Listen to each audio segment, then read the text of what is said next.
అయితే పవన్ ప్రధానంగా అక్కడ నైట్‌కి నైటే కరెంటు సరఫరా అక్కడ పవర్ ఎలా వచ్చింది? నైట్‌కి నైటే అక్కడ ఫెన్సింగ్ ఎలా వచ్చింది? ఆ! ఇది మాత్రం చాలా ఖచ్చితంగా మనం మాట్లాడుకోవాల్సిన పరిస్థితి ఉంది. ఒక స్తంభం వేయాలంటే ఎంత పని ఉంటుంది. అక్కడ పోల్స్ వేయాలి. ఒక స్తంభానికి మళ్ళా విద్యుత్ తీగలు వేయాలంటే ఎంఆర్ఓకి తెలియదా?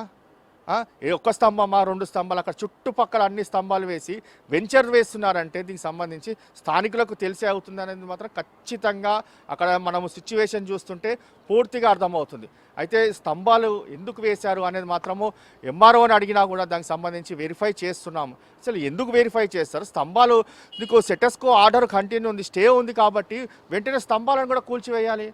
ఎందుకు కూల్చివేయట్లేదు ఎంఆర్ఓ గారు? కూల్చివేయాలి ఖచ్చితంగా. ఎందుకంటే అక్కడ ల్యాండు ఎక్కడ కూడా కట్టడాలు జరగొద్దు అన్నారు. కానీ అది అక్రమ కట్టడము యొక్క పోల్స్ ఎట్లా వేస్తారు? పోల్స్ దానికి సరే పోల్స్ వేశారనుకో, ఫెన్సింగ్ అంటే ఫెన్సింగ్ వేశారు. మళ్ళీ పోల్స్‌కి కరెంటు తీగలు ఎలా వేశారు?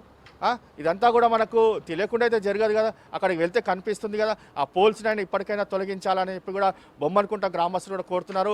ఎంఆర్ఓకి ఒక వినతి పత్రం కూడా ఇచ్చారు.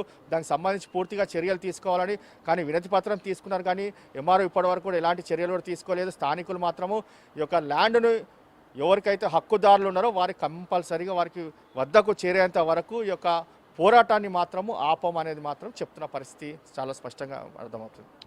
రైట్. అది రాజేశ్వరి ఇక్కడ అమీన్‌పూర్ బొమ్మనకుంట స్థానికులు కోరుతున్నది ఒకటి, ప్రాణాలు పోయినా సరే మా ల్యాండ్స్ మా పేరు మీద ఉన్న ల్యాండ్స్ మా తర్వాతి తరానికి అందించే బాధ్యత మాది. దీనికి అందరూ సహకరించాలి. అటు అధికారులు కానీ, ప్రభుత్వం కానీ మాకు సహకరించి మా ల్యాండ్స్ మాకు తిరిగి ఇప్పించండి. మేము ఎట్టి పరిస్థితుల్లో వెనక్కిపోయే పరిస్థితి లేదని బొమ్మనకుంట స్థానికులైతే కోరుతున్న పరిస్థితి. రాజేశ్వరి.